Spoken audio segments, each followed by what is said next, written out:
هرچنده هبونا شر و آلوزیان لی عراق و کردستان تشکک نینینه لی بریا 2 سالان به پراکتیکی اولاد بویا گورپانا شرکی نیف دولتی و جه حسابات نزل هزین جهانی او جی لی نهی خزیران سالا 2014 ریخرا و تیروریستیا داعش بی چه آستان یک پارزگاه موصل که دوام مزنترین باجر عراق کنترول کرد پشتی بورینا 2 حیوانوات سی طباغ همان سال هرش کوبانه بر سر شنگالو ده انجام دا کارساتک مروی و به دهان گورن بکم لدی فوهلا نبتنه لسر آسته دوره بلکو کارودانا و کارساتا تراژدی لسرانسری جهان دنگ بداو ده انجام دا نزدیکی 500 خانیان هات نویران کرن و پتری 6000 کسان جلای تیروریستان داعش و هات ندست سر کرن کو 3542 جوانجن بوینا و 2768 دن سالان بوینا زیدباری وکی کو حتی نها 2640 ولاتی هاتین رزگار کرن کو 1628 جوان جن بوینا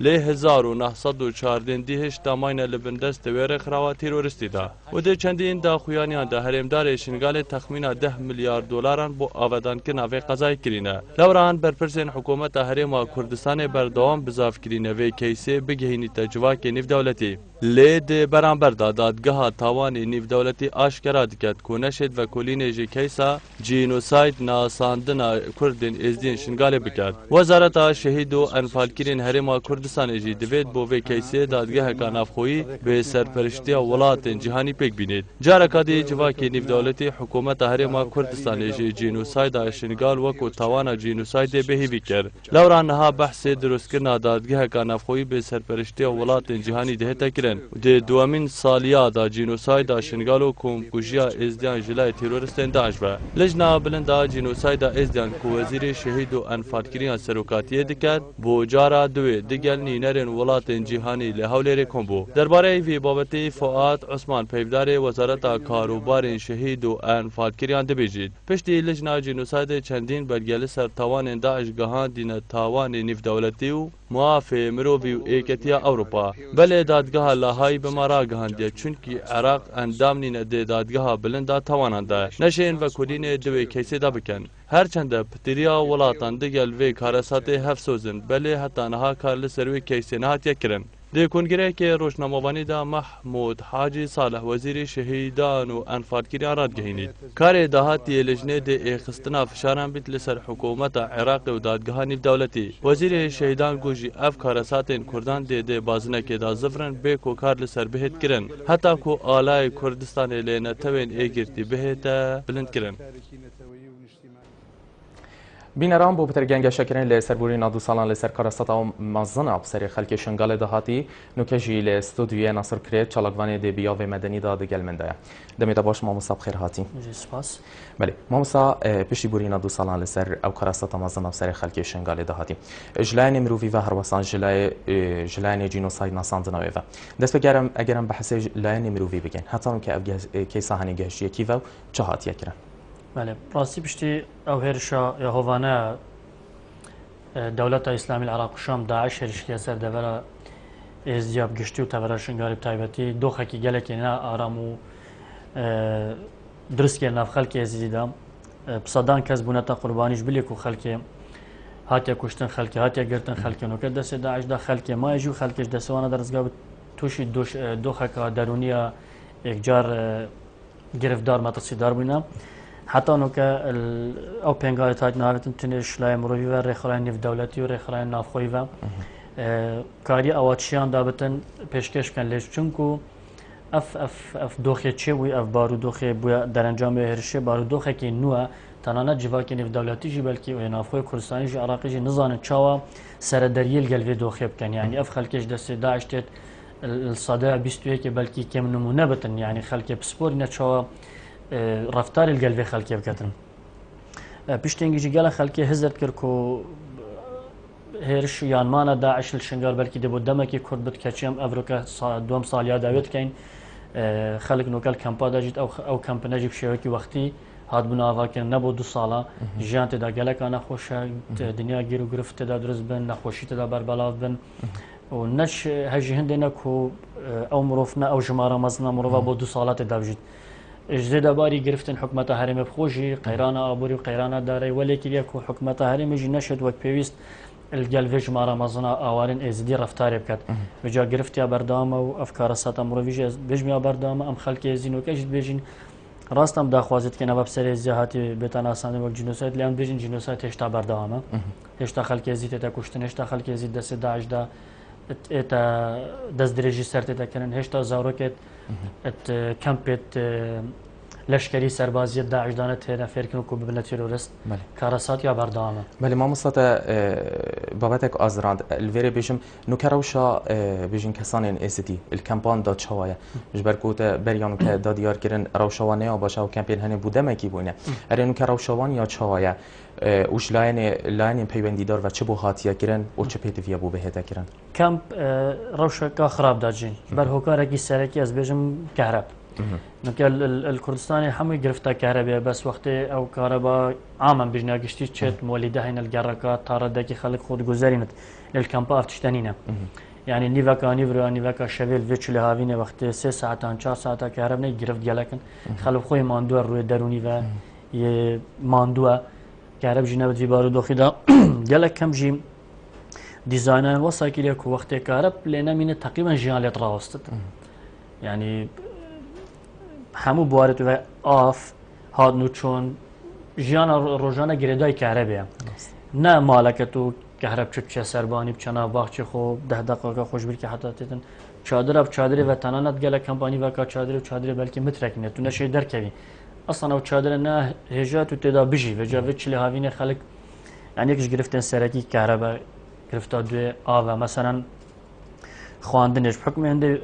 بنايات خواندنين يعني قطابخانه گلک قناغت خواندن خویندکار دو سه دامات یک مکتب داد کن هرچند رخلان پیوندار حکمت حریم اواتشان داد کرد بس حکم ده مبخو گرفته که اولین حکمت حریمه گرفتن و خلک گل زیاده ترن يعني یک اسپرس کم بلکی گلک بنو نشوله من جلاف عندك معلومات سرکی وسط سر کمپاین جان وقت دا گلک نخوشب طيبتي چلا وینو چلا زستانه یک جار کشنوان زیاده ترلتن بله ما مساگرم بره بابت کی دی بچینه ام بیجین جنوساید ناساندنا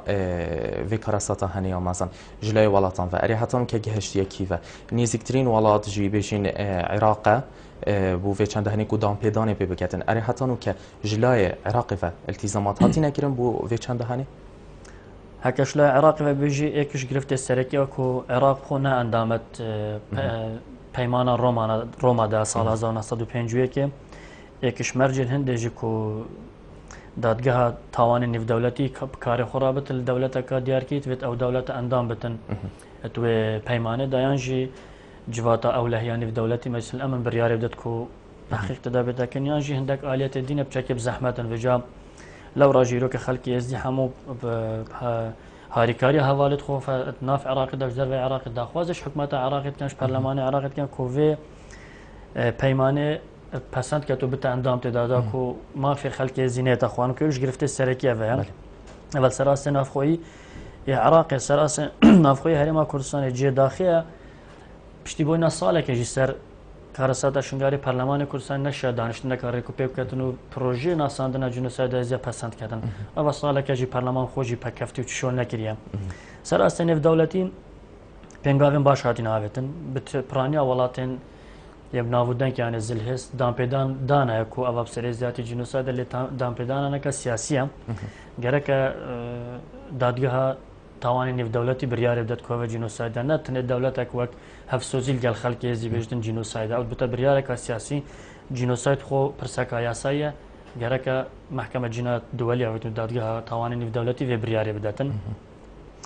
السراس نف دولتي براسي دفت اماجه برول چالاکوان زینا دی مراد دمو اور خراب شتوانیت کتر خراب یزدا کارکی باش کنن گشنا همو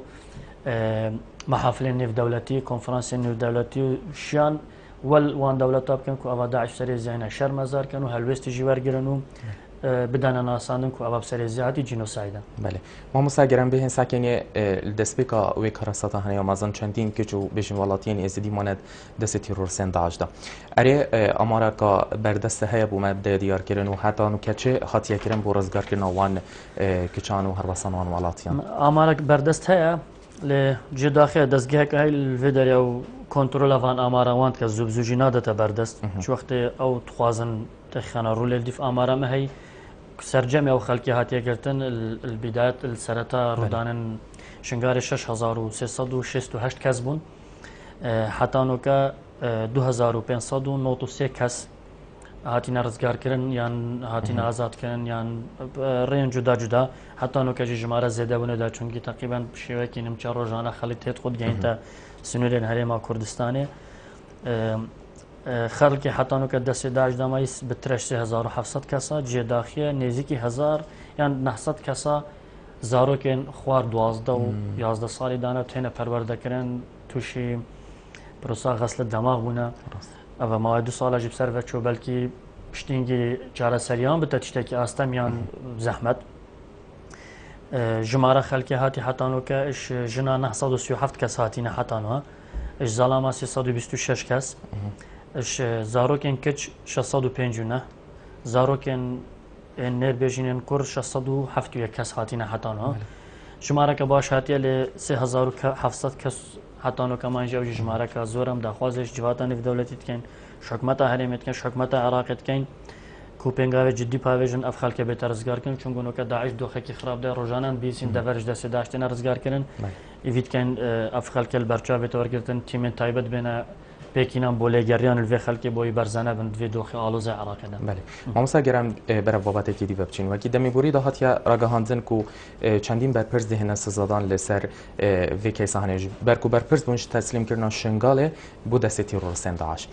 Erê hetanûke ev bêjîn dosya henî gihiştiyekî ve bêjîn dîv çûn bû hête kirin yan ne ev her çende bêjim li jineyek jî hat bû pêkînan bû vê çende henî erê hetanûke tiştekî wisa hatiye kirin بله ئەو خۆیەکیش داخوازی سەرەکیت خەڵکی ئێزدی ئەوە کو پرسا شنگاری نێتە پرسەکە نێتە حزبیکردن نە پرسەکە گرێدا حزبەکە دیاریکردیان نە حزبەکەدی ئەو لژنە هاتیە پێکینان هەکە لژنەك سەر حکومەتە هەرێمێ بایان پەرلەمانی کوردستانیان وەزارەتە پێشمەرگی بە دێمە دەرەنجامی توێ زانیبانە لێ ڕاستیژی حزبەکە دیاریکردی ئەوێ پرسێ پرسا خۆزانت مەشوێ بیستە کو لژنەکە نافخۆی هاتیە پێکینان بۆ دیفچۆن و سزادان ئەوێ خەڵکی کەمتر خەمی کردیان هۆکارن کەفنە شنگارێکچنە لێ بڕاستیژی پشتی بوونە 2 ساڵە حتانۆکە چوو ئاماژە نەدیارن و خەڵکێک هات بتە سزادان یان خەڵکێک هات بتە هەند نیشانە پرسی سەر هات بدەدانان یان هات و چۆنان هات بدە سنووردارکردن ئەو خەڵکێت هۆکار کەفنا شنگاریان ڕموزیان کەفنا شنگارێت دیارن کاری خۆدانە و ئازادانە هاتن و چۆنێتکەن ئەم نزانم بە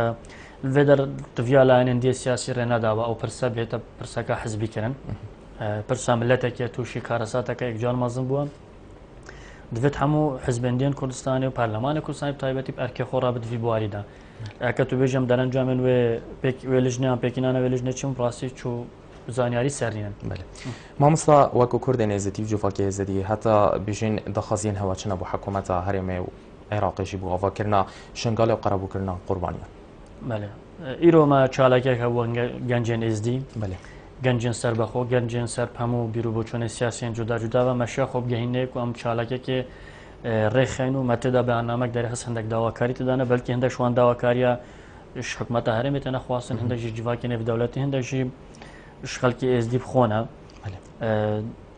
یەکش داخوازیت سەرەکیت خەڵکی ئێزدی و حتا خەڵکیمە دەستێدا ئەشدامایە دێ داخوازەمە سەرەکی بێت هەموو هەول بێنەدان بۆ ڕزگارکردنەوان ژن و زارۆک و زەڵامێن دەستێدا ئەشدا یا دوێ ئەف عەردێمایی ئێزدیە لە شنگارێک و حتانۆکە پشتی داعش ئەو هێرشە هەوانەکی سەرتاسەری سنووری هەرێمە کوردستان تقریبان هەموو ناوچێتانی ڕزگارکردن تەنێ ناوچە باشووری شاخی شنگاری نەبێت کە ئەردێکی بەرفرایە و پرانیا ئێزدیا لێ دەرچین حتانۆکە مایە نەهاتی ڕزگارکردن و زایدەن باشیق و بەعزانێژی ئەوێ دوو دلیەک نە خەڵکێزی درستی و پرسێک درستکە چماف دەبەنە نوێنە ڕزگارکردن ویجە داخوازی ئەف ئەردە بێنە ڕزگارکردن یا سێ دابینکردنە پاراستانی دەوڵەتی بۆ خەڵکی ئێزدی بۆ دەبەرین ئێزدی نشین چونکە بڕاستیژی تندڕەویە ئاینی العێراقی و کوردستانی بەرەف ئاستێکی مەترسیدار چووە وەلی هاتێک و خەڵکی کورد چێ مسلمان چێ شیعچی عراقی ئەو خۆ بۆ قوربانی vê taîfiyetê vêca xelkê kemayetên ayenî bi taybetî êzdî yan şebekyan kakey ve çav karin garantiya jiyana xwe bikin em bînîn ku divêt civakê nêvdewletî vê pirsiyek layketin û maytêkirneka rasta xwe biket bo parastina van eqeliyata daxwaziya çare ew bû pêkînana lijneka bi şeffafî şor biket bo hindê bizanin hokarên keftina şingarê çi bûn ew xelkê kemtir xemî kiriyan بوونە هۆی ڕوڕەشیا خەڵکێکی دی بێنە سزادام ڕاستیژی گەلە خەڵک بوونە هۆکارێک و ناودەنگە پێشمەرگە ناف خەڵکیمە بێتە کرێتکردن و نەشرینکەم جێداخێ پێشمەرگە هەمیشە نیشانە بەرخودانی و ئازایەتی بووە لێ هۆکاری هەندێک بەرپرسن ئەنگاندال نەل ئاستی بەرپرساتی وەلات و خەڵکێزی هەزرکەن و پێشمەرگە هۆکارێن وێ شکستنێ بوون نەخێ ئەو خەڵکێت بەرپرس هۆکارێن وێ شکستنێ بوون پێشمەرگە هەمیشە ئەو خەڵکی ئامادەیە بۆ قوربانیدانی بەرخودانێ یا پێنجەمە داخواز کردیە و ژبلی و داعش زارۆکت مەبینە کەمپێت لەشکری و سەربازیە نۆکە حەزبژی فێر بووینە هەر یەکۆ بخۆ هێزێک چێکی و زارۆکێن ئێزیێت بن 18 ساڵێدا بەتن کەتە شەروانیان پێشمەرگەیان گەریلان هەر شتێک مە داخواز کردە تشتە بێتە سەکناندن جوواکە ئێزی نێتە جوواک سەربازیکردن بێتە مەدەنیکردن هاریکاری ئەمە بکەنم ڕێکخراین NGO ڕێکخراین مەدەنی ناوجوواکی خۆزی دەکەن نا ئەسکەرتاریەت و سەربازیکە ناجوواکەمە یعنی ئەملۆکێ سەرشۆڵکێن بەلکی لێزیکەم بەنامەکە دەرەخین ڕێژە خەڵکی ئێزیت ناف تشکیلاتی سەربازیدا بترش هەموو بێکاتێت دی ڕاستی ئەفەر نەموبالەغە یعنی ئەم داخواست تشتە بێتە سەکنین یا دێمە داخواست کردە دۆسیا ئەمنی و عسکەریە دەبێن ئێزیا تەسلیمی خەڵکی ئێزی بێتەکردن نا خەڵکێکی دی ئەم داخوازێ مەڕێز بۆ هەموو خەڵکی کوردستانەیە داخوازێ پێویست ناکات فەرمانداری شنگاری خەڵکی کەرکووکیان سلێمانیان دهۆکیان هەولێر بێت خەڵکی شنگاری بێت هەر وەک چۆن خەڵکی کەرکووکێت زان چاوبەرگیریش خۆ بکەن حوجە ناکات ئەز و توش دۆکێ بچین بینە فەرمانداریتوان خەڵکی شنگاری خەڵکی ئێزیش داخوازی کەشنەوە پێدا دۆسیا ئەمنی و یا سەربازی دەستێوان دابێت ئەو زان چاخۆ پارێزن ئەو زانت ئێشەوان شکێ دەرە بەس مۆساگەر خاڵێن دیتر کورتی بن بە خاڵی دیتر ما داخواست کە یەکۆنۆکە شنگار دۆخەکی خراپدایە خەڵکێکی گەلک سیڤیل شنگارێت ژیت لێش ئەنجام